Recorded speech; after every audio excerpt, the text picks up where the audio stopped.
What's up, everybody? How we doing today?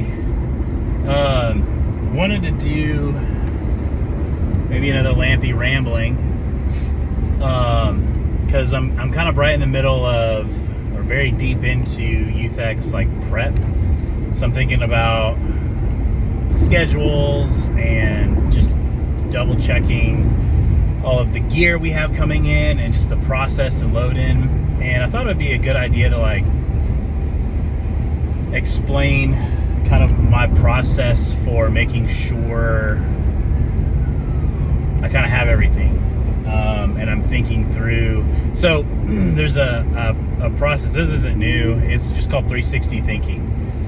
And so whenever you approach either a project or really any decision, you know, doing a 360 kind of thinking exercise, it takes some time, and it's really hard to get good at, to be honest with you. I certainly am not good at it, but I'm getting better. You try to think through every possible aspect of what that decision is going to impact, affect, what it's going to take, what kind of resources it's going to cost. And keeping in mind, resources is not just money, it's time, it's people, it's sweat equity.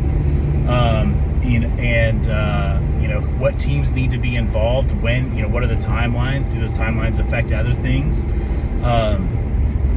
So those are just, a few examples of like that practice of 360 thinking.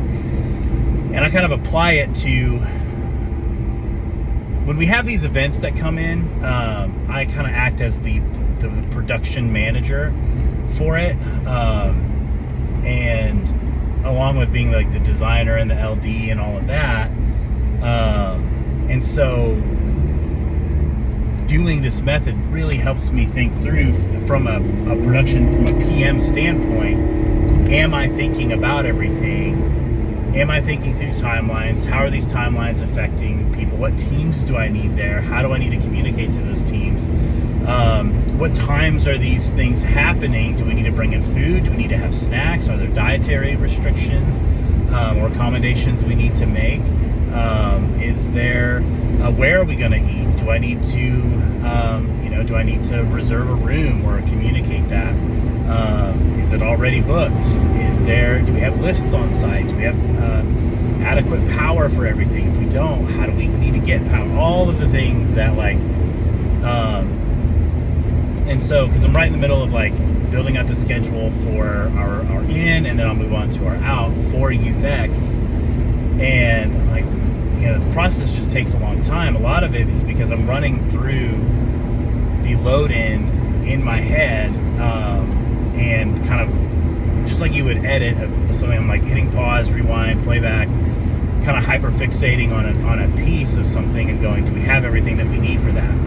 So whenever I'm building out, so that's what I'm doing when that's what I'm in the middle of right now. So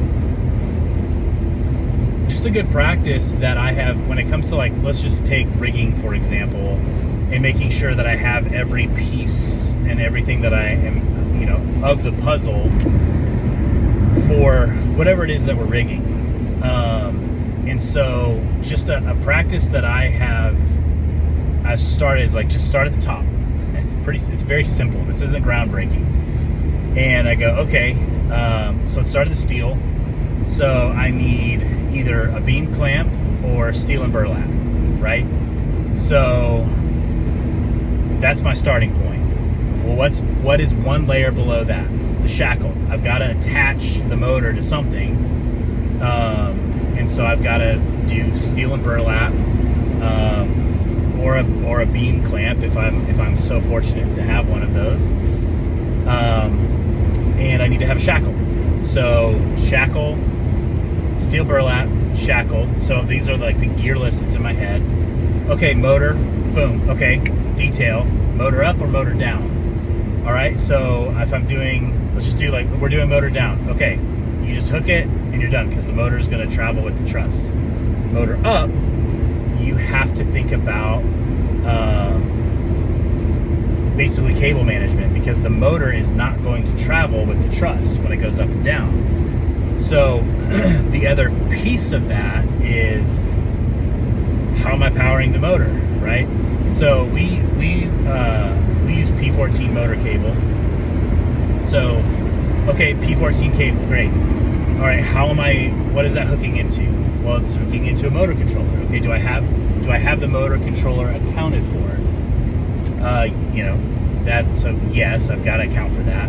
All right, how is the motor controller getting power? Well, it's typically 2130. At least our motor controllers are running on 2130. Do I have 2130 accessible? Whether it be in the house, we have some 2130 receptacles that we can break in and out, or break out of. If the answer is no, okay, then I need a power distro. I need a PD that has 2130 output. Do I have that? Yes. All right, I have to account for that. All right. And so you see how we've gone completely away from rigging all the way to power. So, because power, I mean, if you don't have power, you don't really have anything. So now we've gone like, okay, cool.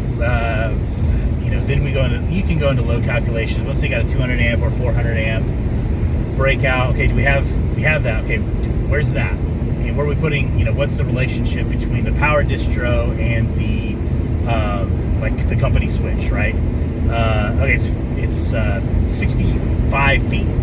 All right, so we need 65 feet of feeder. So we'll just grab 100 foot of feeder, and so that way we have obviously plenty of extra.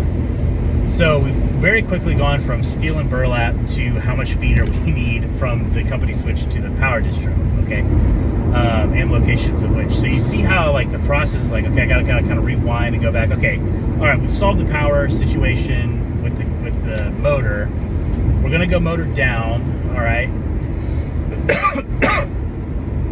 But if we're going motor up, yes, we have to account for, well, P14 cable, that's not traveling with it, but depending on where our cable's coming from, we might need chain stacks, we might not need chain stacks.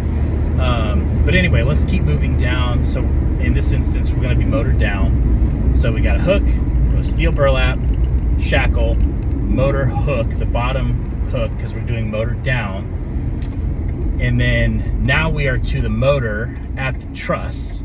So how are we connecting the motor to the truss? Okay, back to either GAC flex. So there's actually three options. You could do GAC flex to shackle to motor, or you can do slings or span sets with steel to motor, or to shackle to motor, right? So now I'm like, okay, I need two shackles, I need steel and burlap, obviously I need a motor, I also need either span set or GAC flex. If I have span set, I need steel, right? Steel is your safety, GAC flex is already steel, and that's for fires. If your facility catches on fire, the span set will burn through, but the steel is there as a safety. And I'll go into the shackle, and I'll go to the motor. All right, great. So then you can get into, and this is something where I kind of consult a higher power on this, is how am I going to wrap my span set or GAC flex? And that's sometimes determined by how much height you need, where, how it's going to lay and things like that. Regardless, okay, what size is my truss? So is it regular 12-inch? Okay, then maybe a 6-foot GAC flex will be okay. It'll be enough to get around. Or if is it 20-inch, 20.5-inch box, I need two. I'll need two 6-foot, at least two 6-foot, if not 10-foot GAC flex or span set to go around each side of the truss, and then up to the shackle. So now we're into, okay, some dependencies on like what is the truss that we're using, or are we using a truss pick? Can we use a pick on this one? Then it's just boom, put the pick right in, whatever, probably in the center hole if you have a multi-hole, depending on how the truss is hanging. Okay, so then we got truss pick. So how you've got to, what it does is it forces you to think through that whole chain. And now by the end of it, you have not only all your rigging accounted for, and so you do that for each point, and you just, you don't do that for each point, that whole process. You do it for one point, and then you can kind of extrapolate that out and calculate everything that you need. But we have rigging accounted for, we have our trussing accounted for, we have our power accounted for, just in thinking through top down. And what size, how much feeder we need, and location of where our distros are going to be. We also have, we have accounted for a little bit of basically 30-ish feet of flex distance from feeder to distro. We've accounted for what power we need to feed the motor controllers. So just in that exercise alone, you're accounting for a lot of, kind of the bulk of your gear list of very critical systems. You need rigging, you need power, and you need rigging. You need to be able to get it in the air, and you need to be able to get it in there safely. And then once you kind of have that figured out, that's kind of like upper rigging, and then everything below that is going to be your lighting, video, any other, maybe you have scenic elements or whatever. Then you start thinking through kind of specifics of that. If this truss is only lighting, okay, well, how many circuits? How are we going to get it there? Well, we have the power distro already. Let's make sure we have that distro that has SACO or L620, whatever your power, flavor of choice is. You kind of already have that accounted for. Now you're just attaching things to it, or maybe you need to add another power distro depending on your power calculations and how many circuits you need and how you need to distribute it everywhere. So that's power, but then you also have to think about data and where is that coming from? Do your nodes need power? Are they PoE? All of those kinds of things that have all sorts of different just different aspects of the system that you need to just be able to account for. So then from there, that's just one example, and then from there you can think about, okay, how are we going to get this in? How much time? What do we need? Do we need a lift? How many people do we need to put all this up? How much time do you think it's going to take to put up a point? All of the aspects that come with it. But I just wanted to use that as an example for how you can apply that kind of 360 thinking to account for your gear list, and you can just apply that to every aspect of the overall production. So anyway, that's just a little Lampy rambling, and yeah, hope that helps. Thanks everybody.